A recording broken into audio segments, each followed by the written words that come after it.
ทุกคนคะพี่กุ้งกดสิวเองนะคะเคสนี้ลูกน้องเป็นทั้งสิวอักเสบเม็ดใหญ่แล้วก็เป็นอุดตันที่ฝังอยู่ในผิวแบบนี้เลยค่ะมันจะฝังอยู่อย่างนี้ในผิวแบบนี้เลยนะอย่างเคสนี้พี่กุ้งจะทำการกดสิวให้เราได้ดูนะคะการกดสิวอุดตันถ้ากรณีลูกค้าเป็นแบบนี้มาเราจะกดอุดตันก่อนเราจะไม่กดอักเสบนะไม่ใช่ว่าไม่กดเลยนะคะอักเสบเราจะกดสุดท้ายแต่เราจะอุดตันออกให้ได้ปริมาณมากที่สุดเท่าที่น้องแล้วก็ผิวของน้องรับไหว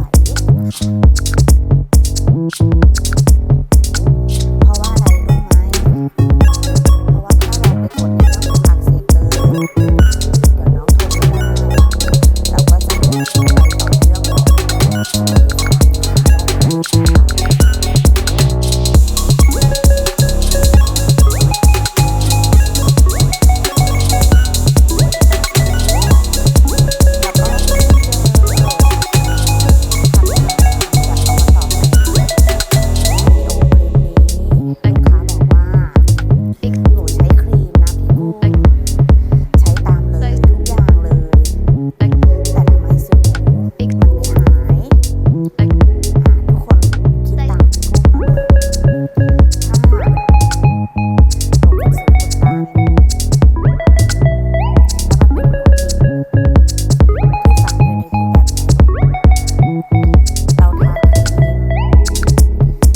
ช่วยได้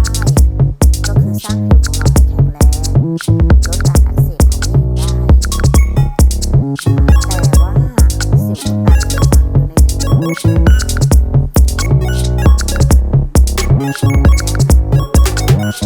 จะออกไม่ได้พ่อก๊อฟน้องอัดวิดีโออยู่ค่ะ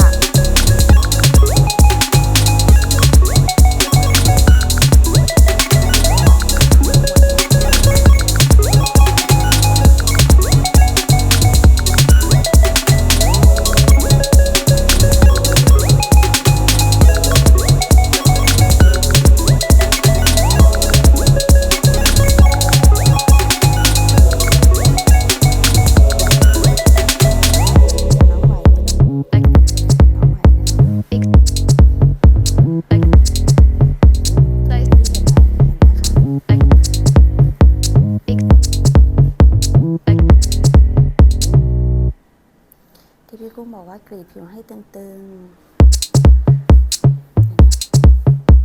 มันมีหลายหัวนะลูก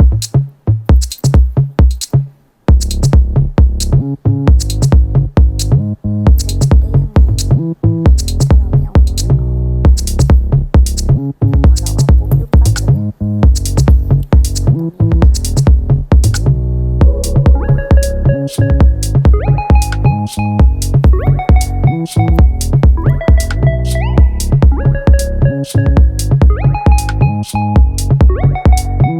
ะ